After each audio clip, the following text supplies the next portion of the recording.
లైలా గారు, మరి అట్లే డీసీపీ గారు, అట్లే మా ఇంకో మిత్రుడు శామ్యుల్ గారు, మరి అలేఖ్య ఉన్నటువంటి మిత్రులందరికీ నమస్కరిస్తూ చాలా సంతోషం. చాలా గొప్ప కార్యక్రమం జరిగింది ఈరోజు భువనగిరిలో. ప్రజాపాలన ఒక సంవత్సరం జరిగిన విజయోత్సవాల సందర్భంగా ఈ నెల 1వ తారీఖు నుంచి 9వ తారీఖు వరకు జరిగే కార్యక్రమంలో మరి ఈరోజు భువనగిరిలో జరుపుకున్న కార్యక్రమం చాలా గొప్పగా జరిగింది. మరి పిల్లలు, బాలికలు వాళ్ళు చేసిన నృత్యాలతోటి చాలా బాగా అలరించారు. మంచి పాటలు, ఆధ్యాత్మికత, మరి మన సంప్రదాయం, కల్చర్ అంతా ఉట్టిపడేలాగా వాళ్ళు చేసిన డ్యాన్స్ గిట్లా కూడా చాలా బాగుండే. మరి గొప్పగా కార్యక్రమం జరిగింది. అట్లనే అలేఖ్య పుంజాన గారు కూడా రాష్ట్ర సంగీత నాటక కళా అకాడమీ చైర్మన్ గారు ఈరోజు వారి టీం వచ్చి ఇక్కడ మరి ఈ ప్రజాపాలనలో జరిగే వివిధ కార్యక్రమాలను వివరిస్తూ చేసే కార్యక్రమాలు చాలా బాగా ఉండే. అందరికీ కళ్ళకు కట్టినట్టుగా చూపెట్టే కార్యక్రమం వారు చేశారు. వారి టీంకు కూడా, ఆ టీం అంతా టీం సభ్యులు బహుశా ఇక్కడ ఉండొచ్చు, వారికి కూడా అజయ్, వాళ్ళందరికీ కూడా నిజంగా వాళ్ళకు కూడా అందరికీ కూడా అభినందనలు తెలుపుతున్నాం. చాలా గొప్ప కార్యక్రమం చేశారు. రాష్ట్రం అంతా కూడా 22 ప్లేసెస్లో 22 జిల్లా మరి హెడ్ క్వార్టర్స్లో ఈ కార్యక్రమం బాగా చేసి, అంటే మనము చేసిన కార్యక్రమాలు ప్రజలకు తీసుకెళ్లే కార్యక్రమాన్ని మరి కళ్ళకు కట్టినట్టుగా చేసే కార్యక్రమం, రుణమాఫీ కానీ, మరి వివిధ ఇంకా అనేక కార్యక్రమాలు కానీ, ఏది గ్యాస్ సిలిండర్ కానీ, ఇంకా మిగతా ఉచిత బస్సు కానీ, ఇవన్నీ కూడా చాలా కార్యక్రమాలు ఉన్నాయి. సో ఇవన్నీ కూడా చెప్పే కార్యక్రమం చాలా బాగా చేసినారు. నేను అనుకుంటా ఇది చాలా ఎఫెక్టివ్, ఇది పబ్లిక్ ప్రొపగేషన్ ఉన్నది. ఇది ఇంకా ముందు ఇంకా బాగా చేయాల్సిన అవసరం ఉంది.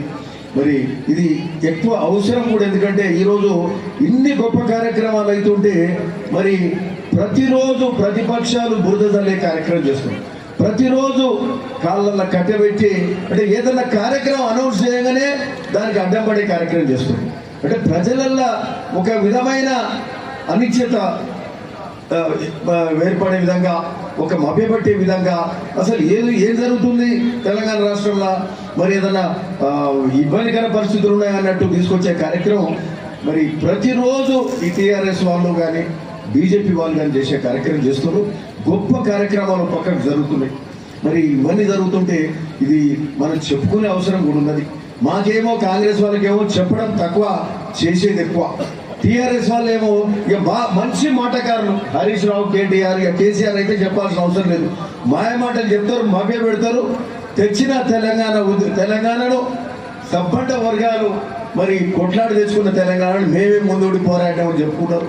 మరి మాయ మాటలు చెప్పి ముఖ్యమంత్రి గద్దెనెక్కి 10 ఏళ్ల పాటు ఈ రాష్ట్రాన్ని నాశనం చేసిండ్రు.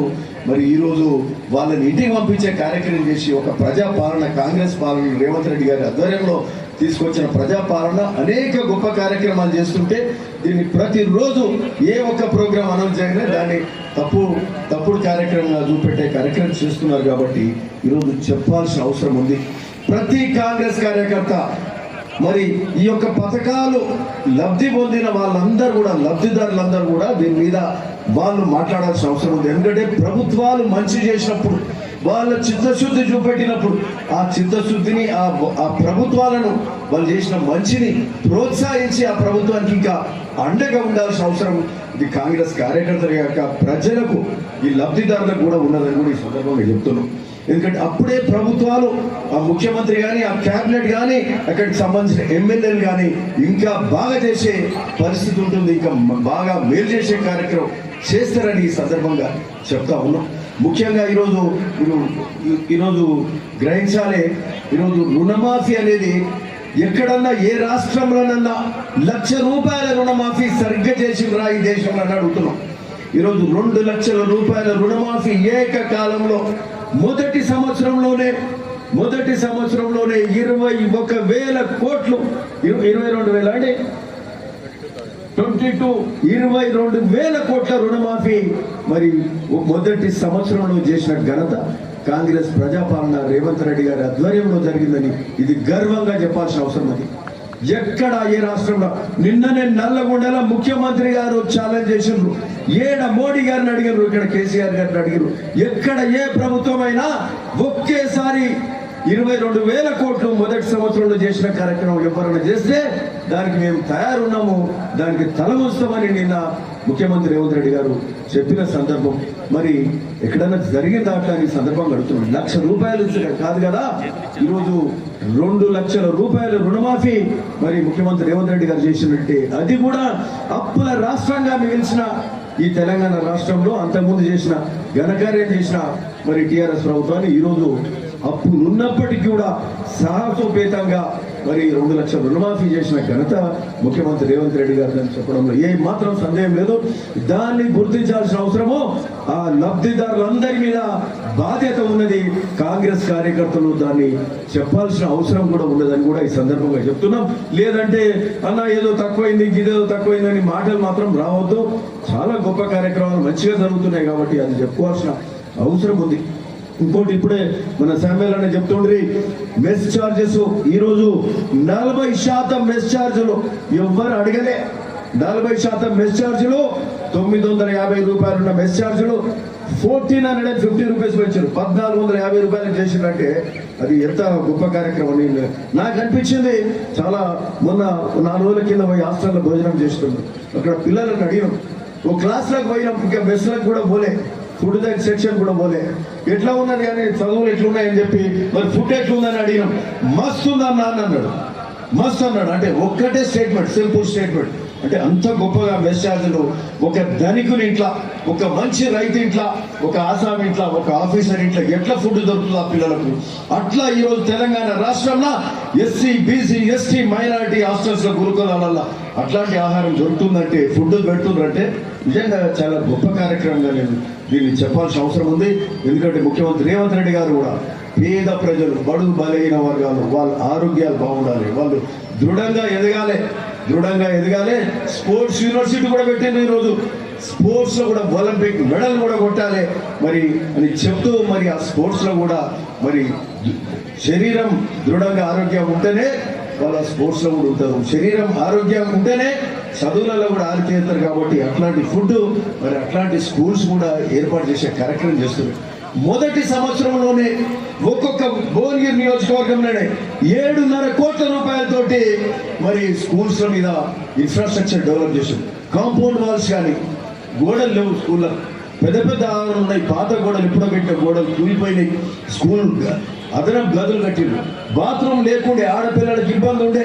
10 ఏళ్ల పాటు ఈ ధనిక రాష్ట్రమైన తెలంగాణలో అప్పులకుప్పగా చేసింది ఈరోజు. కానీ మరి బాత్రూమ్ లేని స్కూల్స్ చాలా ఉండే. ఈరోజు అవన్నీ కూడా సరిదిద్దిన పరిస్థితి మన ఈ మొదటి సంవత్సరంలోనే మనం చూస్తున్నామని చెప్పాల్సిన అవసరం కూడా ఉన్నదని కూడా చెప్తున్నాం.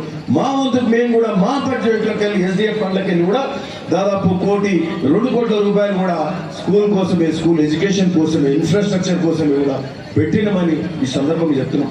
ఆ లెక్కన విద్య మీద, స్కూల్స్ మీద, వాళ్ళకి సంబంధించిన మెసేజ్ల మీద ఆ విధంగా చేసే కార్యక్రమం చేస్తుంది. ఒక పక్క రైతు రుణమాఫీ 2 లక్షల రూపాయలు చేసే కార్యక్రమం జరిగింది. త్వరలో ఈరోజు ఇందిరమ్మ ఇళ్ల సర్వే కూడా నిన్ననే మొదలైంది.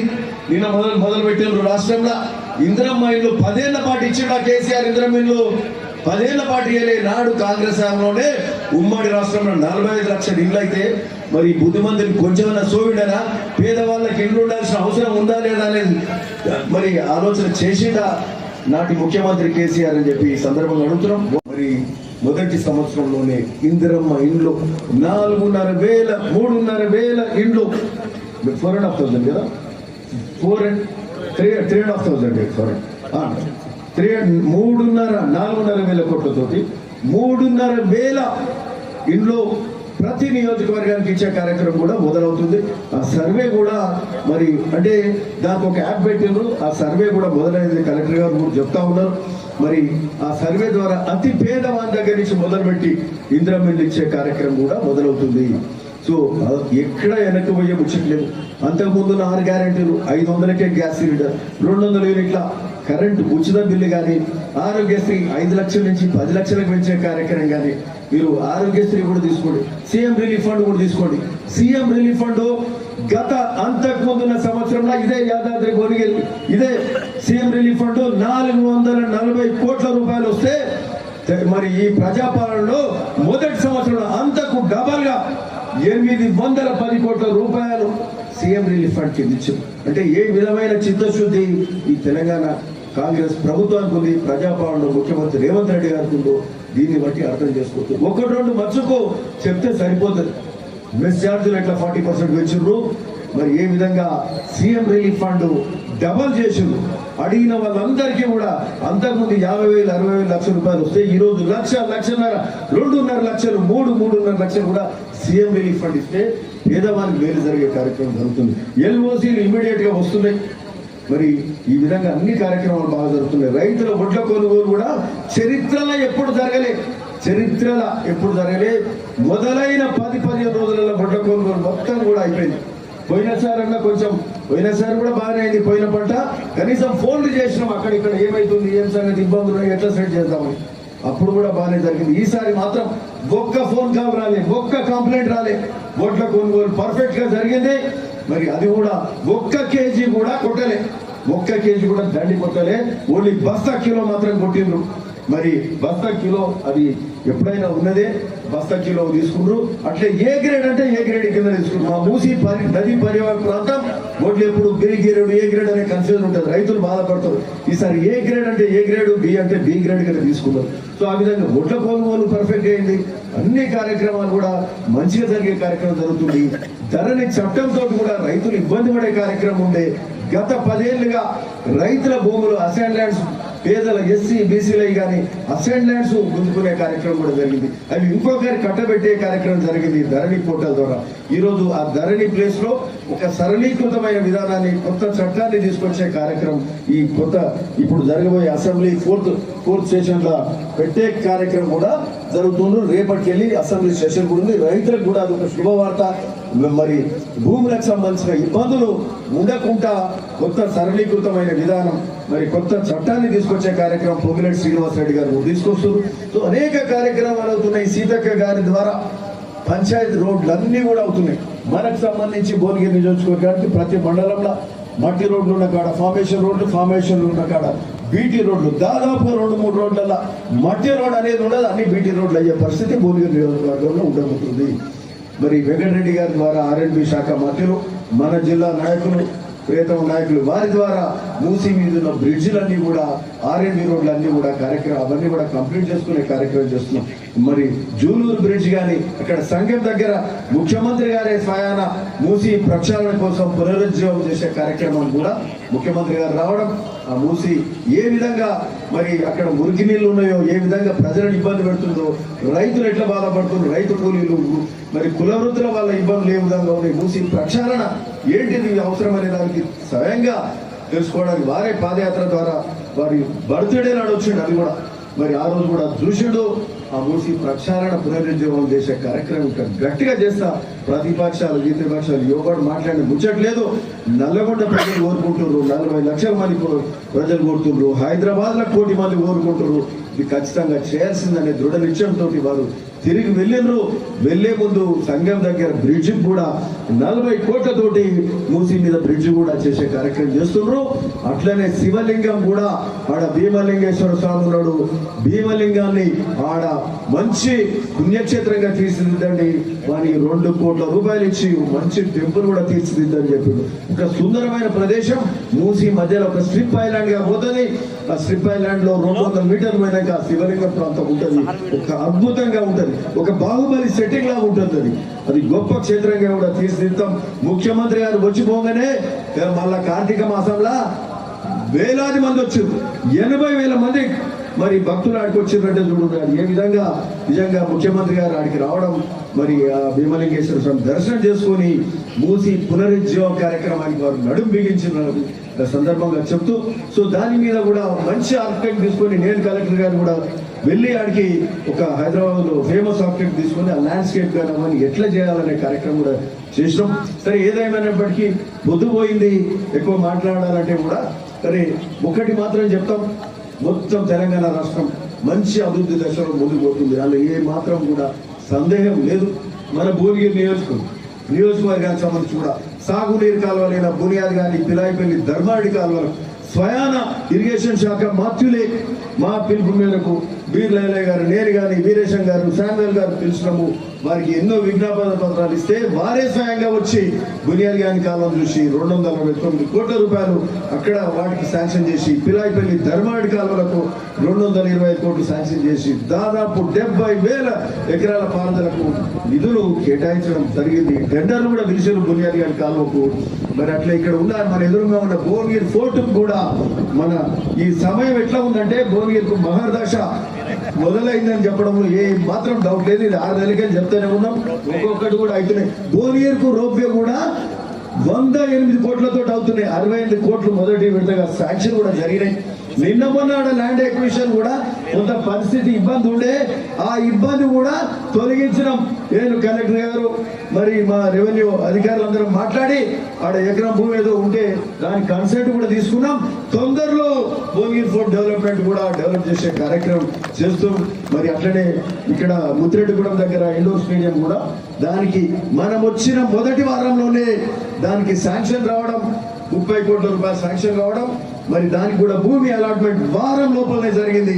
అది వెంకటరెడ్డి గారి ప్రోత్సాహంతో పొంగిరెడ్డి శ్రీనివాస్ రెడ్డి గారు వారం లోపలనే దానికి కూడా జీవో ఇచ్చిండ్రు. ఇట్లా అనేక గొప్ప కార్యక్రమాలు జరుగుతున్నాయి. ఇంటగ్రేటెడ్ స్కూల్ 200 కోట్ల రూపాయలతోటి ఇంటగ్రేటెడ్ స్కూల్ కూడా మరి స్థలాన్ని కూడా చూసినాం. ఇవన్నీ కూడా అంటే చెప్పుకుంటూ పోతే చాలా కార్యక్రమాలు ఉన్నాయి. మేము ఇనాగ్రేట్ చేసిన రోడ్లు కూడా చాలా ఉన్నాయి. సో అంత గొప్పగా జరుగుతుంది. ఎండ్ల వెనుకపోయి ముచ్చట్లేదు. ప్రజాపాలన ఉంది. ప్రజలు చెప్తే మేము వింటాం. మేము పోయి మా మంత్రులకు చెప్తే వాళ్ళు వింటారు, మంత్రులు చెప్తే ముఖ్యమంత్రి వింటాడు. ముఖ్యమంత్రి నిన్న నల్లగొండల మీటింగ్ స్టేజ్ మీదకి వెళ్ళి మాట్లాడిండు. నిన్న వచ్చి ఉమ్మడి నల్గొండకు సంబంధించి బ్రాహ్మణ వెల్లెంల ప్రాజెక్టు 500 కోట్లతోటి 1,00,000 ఎకరాలకు నీరు మారడానికి అక్కడ ముఖ్యమంత్రి గారు అక్కడ ఇనాగ్రేట్ చేసిండ్రు. యాదాద్రి థర్మల్ పవర్ ప్లాంట్ అది అక్కడ ఇనాగ్రేట్ చేసిండ్రు. మరి టనల్ ప్రాజెక్టు 4,500 కోట్లతోటి అక్కడ అది ఇనాగ్రేట్ చేస్తూ మెడికల్ కాలేజ్ ఇనాగ్రేట్ చేసి అక్కడ స్టేజ్ మీదకి వెళ్ళి కూడా చెప్పిర్రు. మరి అన్ని ప్రాంతాల గురించి మాట్లాడుతూ మా బీర్ల ఐలయన్న కుంభమణిలు చెప్పిర్రు. అక్కడ కాలువలు కూడా చేస్తున్నాము. మరి శాంబల్ అన్న చెప్తుండు, వీరేశం అన్న చెప్తుండని మరి మాకు సంబంధించిన కాలువల మీద స్టేజ్ మీదకి వెళ్ళి మా పేర్లు తీసి మరీ చెప్పిండంటే ఇది ప్రజాపాలన, ప్రజలు మెచ్చినట్టు పాలన ఖచ్చితంగా జరుగుతుందని ఈ సందర్భంగా చెప్తూ అంతా బాగుండబోతుంది. ఒట్టి ముచ్చట్లు, దొంగ ముచ్చట్లు, కేసీఆర్లు కేటీఆర్లు అని చెప్పే ముచ్చట్లు అవసరం లేదు. ఇక్కడ నిన్న మొన్న ఇక్కడ ప్రెస్ మీట్లు కూడా పెట్టినట్టు, ఇవాళ కూడా పెట్టినట్టు ఇవో ఇక్కడ 100 చెరువులు నింపొచ్చిండు. లాస్ట్ 15 రోజులకి 100 చెరువులు నింపిండు అంటే మొత్తం నడుము బిగించి ముచ్చట్లేదు. ప్రజల కోసం మేము ఉంటాం అని ఈ సందర్భంగా పోరాటం చేస్తే ఒక బుద్ధిమంతుడు వచ్చి ప్రెస్ మీట్ పెట్టి ఐలయ్య గారిని ఏదో మాట్లాడు అంటే ప్రతిపక్షం అంటే ఇక ప్రతిదానికి ఉంటా మాట్లాడే, ప్రతిదానికి కాళ్ళని కట్టబెట్టు బురదదారుడు. అరే ఓపిక ఉంటాడు ఆయన. 10 ఏళ్ళు పాలన చేసిర్రు, 1 సంవత్సరం కాకముందే ఇట్లా మాట్లాడితే కరెక్ట్ కాదు. ప్రజలు మెచ్చరు.